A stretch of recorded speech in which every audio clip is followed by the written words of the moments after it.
నవీన్ గారు, తమరికి ప్యానలిస్టులందరికీ అదేవిధంగా ఏబిఎన్ వీక్షకులకు నమస్కారాలండి. మీరు ప్రధానంగా చూడవలసినటువంటి విషయం ఏంటంటే, ఆంధ్రప్రదేశ్లో ఉన్నటువంటి నదీ పరివాహక ప్రాంతాలు మొత్తం కూడా ఈరోజు పర్యావరణ దెబ్బలు తిన్నాయండి. వాస్తవం చెప్పాలంటే ఎక్కడ పట్టినా కానీ పెద్ద పెద్ద గుంతలు.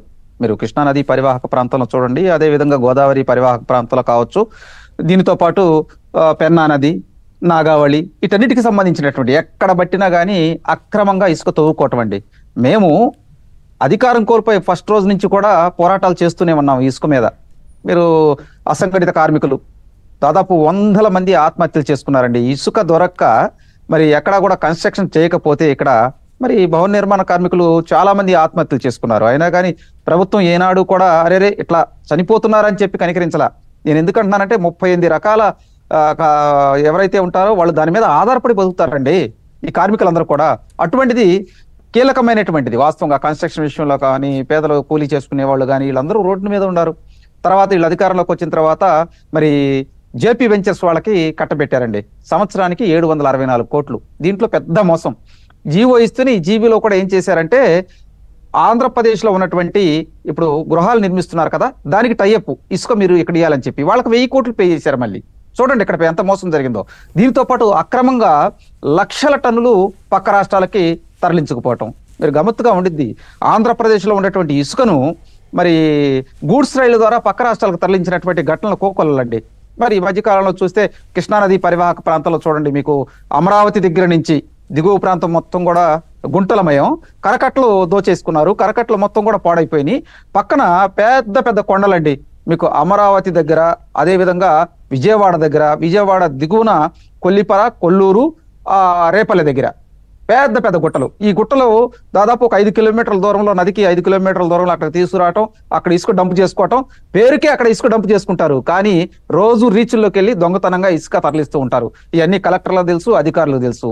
ఈ మధ్యకాలంలో ఎన్జిటి వాళ్ళు ఒక ఎంక్వైరీ కమిషన్ వేశారండి కేంద్రం నుంచి. నేషనల్ గ్రీన్ ట్రిబ్యునల్ వాళ్ళు పదే వాళ్ళకి ఇక్కడ నుంచి ఫిర్యాదులు వెళ్తూ ఉన్నాయి. పైపెచ్చి అక్కడ ఫిర్యాదులు ఇస్తుంటే వాళ్ళ మీద అటాకులు చేస్తూ ఉన్నారు.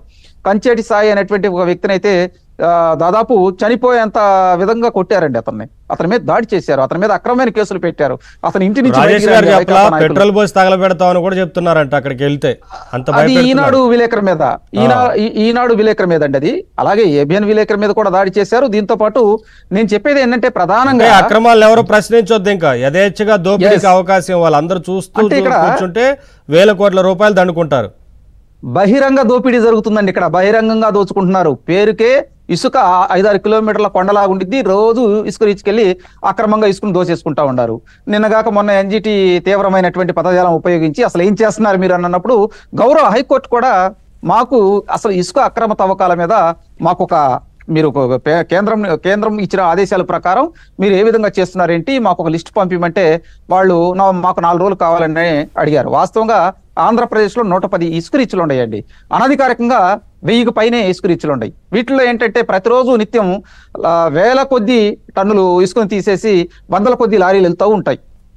ఇప్పుడు గుంటూరు జిల్లా కలెక్టర్ నిన్నగాక మొన్న మరి కొల్లూరు, కొల్లిపర ప్రాంతాల పరిశీలించి, విచిత్రం ఏంటంటే ఇసుక రీచ్లు ఆపేసిన దగ్గరికి వెళ్ళి అక్కడ తనిఖీ చేశారు.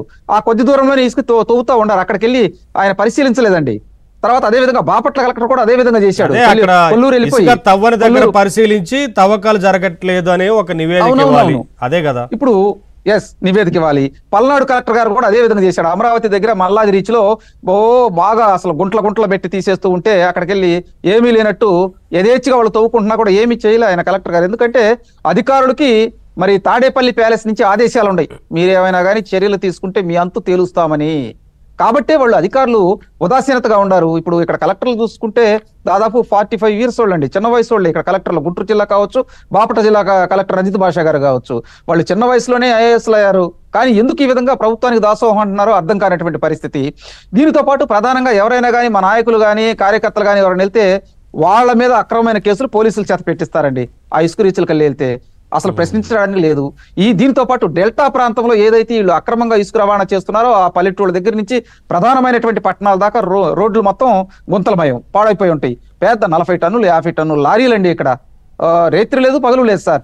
దేదీప్యమానంగా ఇక్కడ గ్రామీణ ప్రాంతాల్లో కరెంట్ ఉండదు, కానీ వాళ్ళకి కరెంట్ ఇస్తారండి సపరేట్ లైన్ నుండి. మీరు సపరేట్ లైన్లు కూడా కరెంట్లు వేశారండి రీచుల్లో మీరు నదీ పరివాహక ప్రాంతానికి అడ్డంగా కట్టవేసేసి యథేచ్ఛగా దాని మీద లారీలు ఇట్నించట్టు మళ్ళీ షార్ట్ కట్ లో లేకపోతే వీళ్ళు దాదాపు 100 కిలోమీటర్ల చుట్టూ తిరిగి వెళ్ళాలని చెప్పి లారీలు వాళ్ళ సౌలభ్యం కోసం రహదారులు వేసేసారు. మీరు కృష్ణానది పరివాహక ప్రాంతాల్లో ఒక్కసారి చూస్తే విస్తుపోతారు. అది కూడా ఇంకా ఈజీగా ఎట్లా తరలించుకుపోవాలి అనే రకంగా. అవును సార్. దీంతో ఏంటంటే ప్రధానంగా నేషనల్ గ్రీన్ ట్రిబ్యునల్ వాళ్ళు మరి చెన్నైలో చూడండి ఈడీ కేసులు పెడుతున్నారు, అదేవిధంగా ఇన్కమ్ ట్యాక్స్ కేసులు పెడుతున్నారు. కానీ ఆంధ్రప్రదేశ్ లో ఎటువంటి చర్యలు తీసుకోవాలా. మరి ఈ మధ్య కాలంలో హైకోర్టు కన్నెర చేసింది కాబట్టి వీళ్ళు డాక్యుమెంట్స్ అడుగుతున్నారు. ఏంటి ఇప్పుడన్నా బయటకు వచ్చింది అవకాశం, తర్వాత కమిటీ కూడా నివేదిక ఇవ్వాల్సి వచ్చింది, అంతే కదా. అంటే నవీన్ గారు గతంలో ఒకసారి 110 కోట్లు జరిమానా వేశారండి ఎన్జిటి వాళ్ళు, అది కట్టారు. పెద్దిరెడ్డి రామచంద్రారెడ్డి ఇలాకాలో 18 కోట్లు కట్టాడండి ఆయన. అసలు ఇక్కడ విచిత్రం ఏంటంటే నదీ పరివాహక ప్రాంతానికి ఆనుకొని కాలువలు ఉంటాయి.